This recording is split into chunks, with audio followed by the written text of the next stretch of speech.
का मतलब, हाँ को टर्मिनस, सब का टर्मिनल पॉइंट एक पॉइंट पर, देखो देखो ये सब एक पॉइंट पर, टर्मिनल मतलब तीर वाला, सब एक पॉइंट पर तो को टर्मिनस।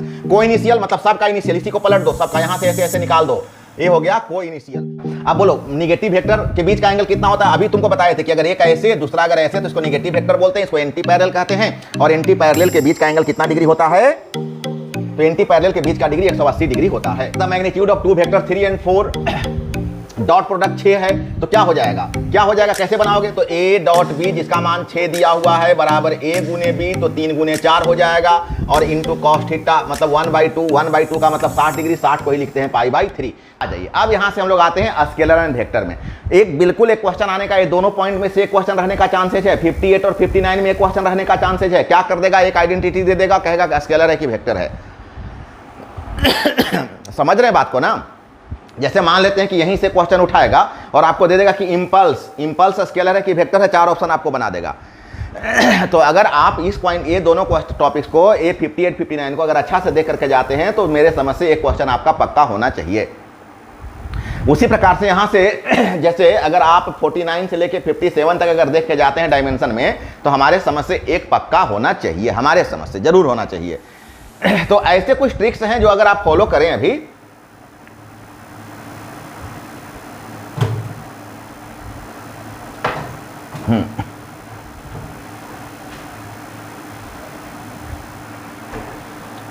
साक्षी प्रिया, पीडीएफ कहाँ से मिलेगा? मेरे टेलीग्राम पर मिल जाएगा साक्षी, मेरे टेलीग्राम चैनल पर मिल जाएगा।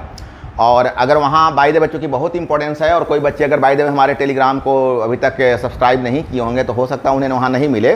तो आप क्या करोगे ना कि अभी जब क्लास फिनिश हो जाएगा तो हमारे नंबर पर, मेरा नंबर तो ऐसे आप सभी को पता होगा लेकिन फिर भी मैं यहाँ पर लिख दे रहा हूँ, 9110163511। ये अपन का नंबर है। इस नंबर पर आप मेरे से कॉल भी कर सकते हो, हमसे चैट भी कर सकते हो। तो आप चैट करके आप हमसे टेलीग्राम का लिंक वगैरह भी मांग सकते हो। हाँ, मैं ग्रुप में भेज दूंगा, मैं सभी ग्रुप में भेज दूंगा। सर आप संजय सर को जानते हैं? सर संजय सर हमारे कलीग हैं, मैं फिजिक्स पढ़ाता हूं और मेरे सारे बच्चों को केमिस्ट्री में संजय सर ही पढ़ाते हैं। वो एक बहुत अच्छे टीचर हैं, मैं बिल्कुल जानता हूं, बहुत अच्छे से जानता हूं। आ जाइए अब आगे टॉपिक्स को आगे बढ़ाते हैं। अभी मात्र 59 तक आए हैं, मतलब अभी आप क्वार्टर आए हैं, तो आगे निकलते जाइए। बोलिए पोजीशन वेक्टर किसको कहते हैं? जो ऑरिजिन से मेजर किया जाए उसको पोजीशन वेक्टर। डिस्प्लेसमेंट वेक्टर किसको कहते हैं? तो फाइनल पोजीशन वेक्टर और initial position vector R2 minus R1, इन दोनों के डिफरेंट को हम क्या बोलते हैं? अरे यार बार बार क्यों आ जा रहे हो तुम, बेवकूफ हो क्या? Polar vector.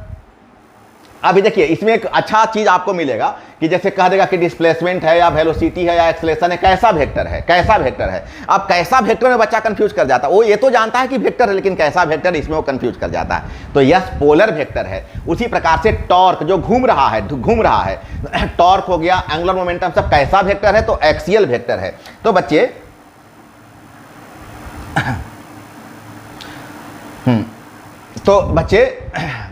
बिल्कुल ध्यान दीजिएगा, ये दोनों क्वेश्चन फंसाने वाला है और फंसाने वाले में आप फंसिएगा नहीं, एकदम नहीं फंसिएगा। और अभी से परसों एग्जामिनेशन आपका मेरा है, बिल्कुल इसमें बहुत सारे घंटे आपको हैं। मैं जब पीडीएफ भेजूंगा इसमें अगर किसी में कोई थोड़ा बहुत ट्रबल, अगर पार कर सकते हैं तो पार कीजिए। एग्जामिनेशन के टाइम में कैसे होता है, क्यों होता है, ये सब नहीं किया जाता है। इसके लिए मैं जिंदा रहूंगा, बिल्कुल आपको मैं वचन देता हूं कि अगर 11 वाला टॉपिक भी मेरे से पूछिएगा मैं आपको पक्का बता दूंगा। अगर आप मेरे से 11 वाला टॉपिक भी पूछिएगा मैं पक्का बता दूंगा, एकदम निश्चित। और बच्चे मैं तो आपको बता रहा हूं कि कोई बच्चे अगर कंपटीशन का तैयारी करने वाले होंगे, आ जाइए। तो अब आते हैं इक्वल वेक्टर, जिसका मैग्नीट्यूड और डायरेक्शन दोनों सेम हो, उसको इक्वल वेक्टर है। निगेटिव वेक्टर, एक का मुंह थोथुन इधर दूसरे का थोथुन इधर, तो उसको निगेटिव वेक्टर बोलते हैं। सॉरी, नल वेक्टर, जिसका मैग्नीट्यूड 0 हो उसको हम क्या बोलते हैं? नल। कॉलिनियर वेक्टर, जिन दो वेक्टर के बीच का एंगल अगर 0 डिग्री 180 डिग्री हो तो collinear vector. Coplanar, same plane में हो तो उसको हम क्या बोलते हैं? तो पूरा का पूरा वेक्टर का मैं थ्योरी ही उठा करके ला दिया, ताकि अगर कहां से देगा, जो देगा हमारे बच्चे को सबका सब अवेलेबल आज है। मैं कुछ नहीं छोड़ा हूं आप लोग के लिए पूरा टॉपिक से उठा के ला दिया। थोड़ा ज्यादा क्वेश्चन हुआ तो क्या है ना, ज्यादा क्वेश्चन हुआ तो क्या, लेकिन पूरे टॉपिक से आज मैंने उठा करके ला दिया। 12 का कब से होगा? बच्चे पहले 11 पर फोकस कर, पहले अभी जो सामने में जो पत्थर रखा हुआ उसको चूर चूर कर दे। 12 के लिए तो पूरा वक्त बचा हुआ है, खुल कर बात करेंगे, खुल कर बात करेंगे, एकदम एकदम मत समझ, मैं एकदम मत परेशान हो, पूरा पढ़ाएंगे। बहुत जल्दी स्टार्ट कर रहे हैं, मैं झूठ नहीं बोल रहा हूं, बिल्कुल स्टार्ट करूंगा, प्रॉपर स्टार्ट करूंगा, यूनिट 1 से स्टार्ट करूंगा, चैप्टर 1 से स्टार्ट करूंगा। 12 की गारंटी, 12 की गारंटी, बस समय दो। इस बार जो 12 कुछ बच्चों लोग का कंप्लेंट रह गया कि सर ये नहीं है, सर सब्जेक्टिव बहुत अच्छा गया, ऑब्जेक्टिव में सारा, क्योंकि अपन को टाइम नहीं मिला था यार। वो बेचारे हमारे 4 दिन और 10 दिन केवल क्लास किए, और तुम सभी बच्चे समझ सकते हो कि फिजिक्स जैसा बड़ा पेपर 4 दिन का नहीं हो सकता है। उसको समय दो, उसको तुम टाइम दो। आ जाओ आगे आ जाओ। कोप्लेनर सेम प्लेन में, हाँ यूनिट वेक्टर क्या होता है? यूनिट वेक्टर अभी उधर डिफिनेशन तुमको बताया था कि जिसका मैग्नीट्यूड क्या हो 1 हो उसको यूनिट वेक्टर कहते हैं। क्या फॉर्मूला होता? तो A cap is equal to A vector by mod under A vector. A cap is equal to, इसको केवल ऐसे भी लिख सकते हो कि A cap is equal to A vector by mod under A vector, केवल ए लिखा जा सकता है। इसको हम क्या बोलते हैं? यूनिट वेक्टर बोलते हैं। अब यूनिट वेक्टर के लिए अगर एक यहाँ पर तुम ग्राफ बना लो, बहुत सिंपल इसको समझ लेना, जो तुम सब जानते हो, ये एक्स होता है, वाई होता है, जेड होता है। एक्स को आई कैप कहते हैं, वाई को जे कैप कहते हैं, जेड को के कैप कहते हैं, सब तुम जानते हो। अब यहीं से तुम्हारा बन गया कि आई मतलब एक्स कैप, वाई मतलब जे मतलब वाई कैप। चलो आओ आगे आओ। पूरा जेड का मतलब, के का मतलब, हाँ को टर्मिनस, सबका टर्मिनल पॉइंट एक पॉइंट पर, देखो ये सब एक पॉइंट पर, टर्मिनल मतलब तीर वाला, सब एक पॉइंट पर, तो को टर्मिनस। को इनिशियल मतलब सबका इनिशियल, इसी को पलट दो, सबका यहां से ऐसे ऐसे निकाल दो, ये हो गया को इनिशियल। ऑर्थोगोनल, एक दूसरे पर परपेंडिकुलर हो, ऑर्थोगोनल, एक दूसरे पर परपेंडिकुलर हो तो ऑर्थोगोनल, मतलब दो के बीच का एंगल अगर 90 डिग्री हो तो ऑर्थोगोनल। ऑर्थोगोनल कॉम्यूटेटिव, ए प्लस बी प्लस सी अगर आ रहा है तो कॉम्यूटेटिव। कॉम्यूटेटिव, अब देखो यहाँ पर कभी कुछ में तीर का निशान ऐसे छूटा हुआ होगा तो दे लेना, इससे बड़ा बात नहीं। अगर a प्लस बी और a माइनस बी दोनों बराबर है, इसका मतलब b मस्ट बी 0। b क्या हो रहा है? 0 है, तभी ऐसा होगा। अगर a plus b, mod a plus b और मोड a माइनस बी हो रहा है, इसका मतलब है कि a vector perpendicular b vector, दो लंब है, तभी ये कंडीशन आएगा। अगर a vector parallel b vector, तो a क्रॉस b का मान कितना आएगा? 1 आएगा। अरे बच्चा क्यों नहीं आएगा? ए बी साइन थीटा है ना, ए बी साइन थीटा है ना, और पैरेलल का मतलब वही नहीं, यहां तो गड़बड़ लिखा गया है, यहां तो गड़बड़ लिखा गया, यहां तो 0 आएगा,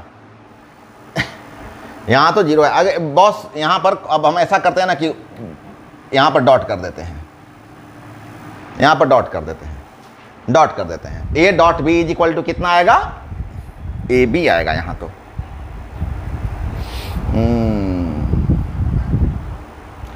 ए वेक्टर और बी वेक्टर दोनों पैरेलल है, तो फिर A cross B, A B sine theta, नहीं वो साइन थीटा 0 0 आ जाएगा। तो इसको आप ऐसे करो, कैसे करोगे? जो जैसे था वैसे ही रहने दो, जैसे था वैसे ही रहने दो, और यहाँ पर क्या करो? 0 कर लो। देखो बेटा मामला क्या है ना कि पैरेलल में एंगल कितना बनता है? 0 डिग्री बनता है, और 0 डिग्री साइन 0 0 होता है, तो पूरा का पूरा लड्डू हो जाएगा। ए डॉट बी का मान, हाँ यहाँ देख लो कि अगर ए डॉट बी का मान अगर 0 है तो इसका मतलब हुआ कि ए वेक्टर और बी वेक्टर दोनों क्या है? परपेंडिकुलर है। बच्चा यहाँ पर कहीं कहीं वेक्टर का साइन ऐसे दे लेना। अब क्या हो गया ना कि इतना हड़बड़ी में इतना क्वेश्चन लाया गया, बहुत ज़्यादा क्वेश्चन लाया गया है, तो थोड़े से ऑथेंटिक में प्रॉब्लम होगा ही। तो क्यों? क्योंकि a dot B is equal to a b cos theta होता है। A dot B is equal to क्या होता है? तो ए बी कॉस थीटा होता है। और a dot B is equal to, और ए डॉट बी का मान कितना? 0 दिया हुआ है, तो इससे कॉस थीटा का मान 0 निकल जाएगा, और कॉस 0 का मान क्या होता है? 90 डिग्री होता है। So A vector perpendicular on B vector. अब आ जाओ 81 में, क्वेश्चन नंबर 81 में लगभग 1/3 पहुंचने जा रहे हो, लगभग 1/3, 30%, 33% क्लास तुम्हारा हो चुका है। तो थोड़े से क्वेश्चन को ऊपर बढ़ा लो ताकि लिखने उखने में थोड़ी जगह कहीं कहीं मिल जाए। यस, अभी हम इतना ही जगह में काम चलाएंगे। हाँ यहाँ ध्यान दो, ऐसा क्वेश्चन आने का बहुत ज़्यादा चांस है। 81 नंबर वाला क्वेश्चन, ऐसा क्वेश्चन आने का बहुत ज़्यादा चांस है। 81, 82 ऐसा क्वेश्चन आने का बहुत ज़्यादा चांस है, ध्यान रखना। ए वेक्टर का मान एन आई प्लस जे, बस केवल कुछ नहीं करना है, परपेंडिकुलर है। और अभी तुम पढ़े हो कि अगर परपेंडिकुलर हो तो ए डॉट बी का मान कितना होता है? 0 होता है। ये तुम्हारा हम 81 के बारे में चर्चा कर रहे हैं। ए डॉट बी का मान कितना होता है? 0 होता है। अब जब डॉट करोगे ना तो क्या हो गया? 2n, देखो डॉट में क्या होता है? आई को 1 करते हैं, 2n j j plus minus minus, plus minus minus 2 -2 -2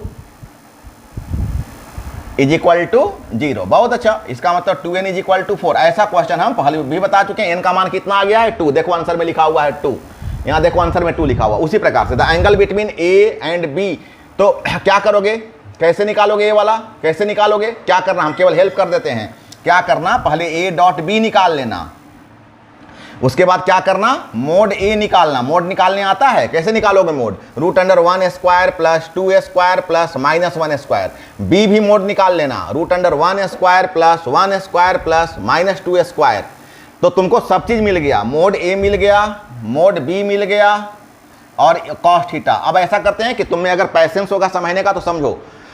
बोलो डॉट किया तो कितना आया, 1 2 1 जा 2, 2 और 1 3, 3 और 2 1 जा 2, 3 और 2 5, कितना आ गया ये 5 आ गया। फिर से देख लो, 2 1 जा 2, नहीं 1 1 जा 1, 2 1 जा 2, 2 1 जा 2, 2 2 4, 4 और 1 5, और ये कितना आ गया, √1 स्क्वायर 2 स्क्वायर, 4 और 1 5 और 1 6, √6 आया।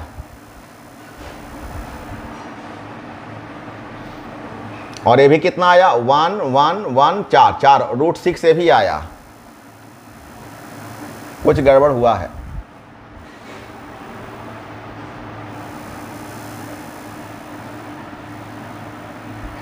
प्लस माइनस का कहीं ना कहीं कोई गड़बड़ है,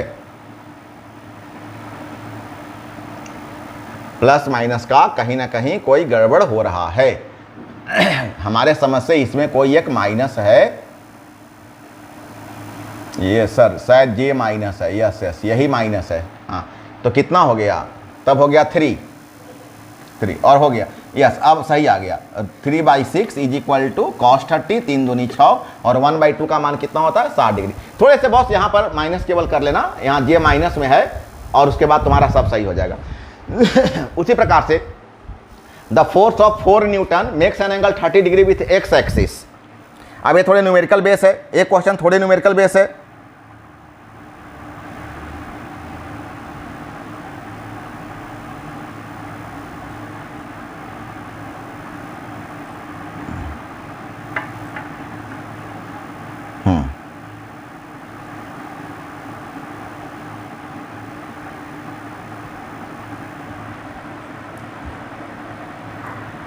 कितना, 6 चैप्टर का है, 6 चैप्टर का है।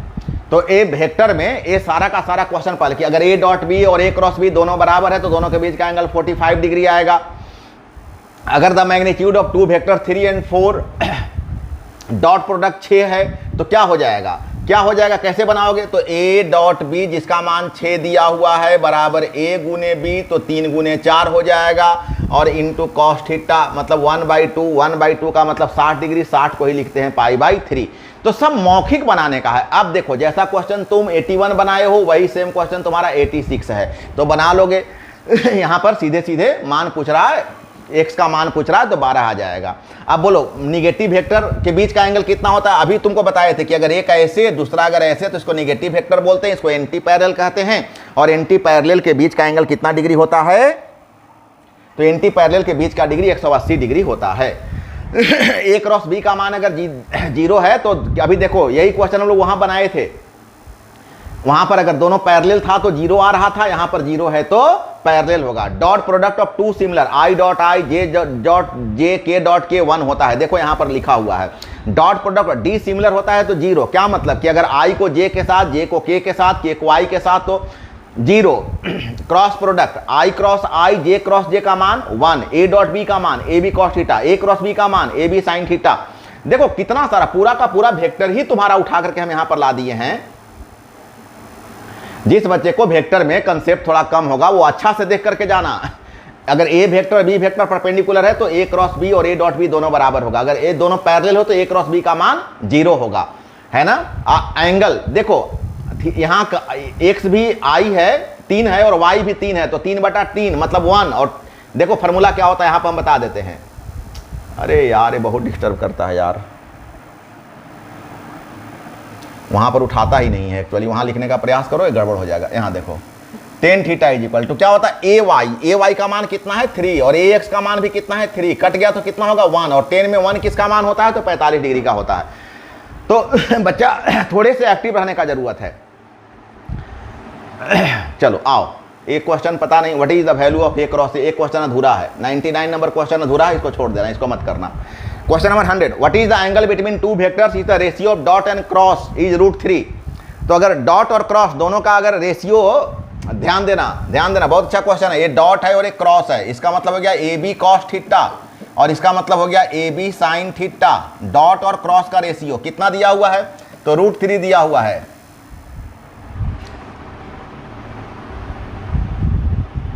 हाँ, तो कॉस बाई साइन क्या होता है? तो कॉट होता है। तो कॉट का मान √3 दिया हुआ है। अब बोलो कॉट का मान अगर √3 दिया हुआ है तो कई डिग्री हो जाएगा? 30 डिग्री हो जाएगा। So yes 30 is the what does the, अब यहां पर आकर के वेक्टर तुम्हारा 100 पर आकर के वेक्टर खत्म होता है।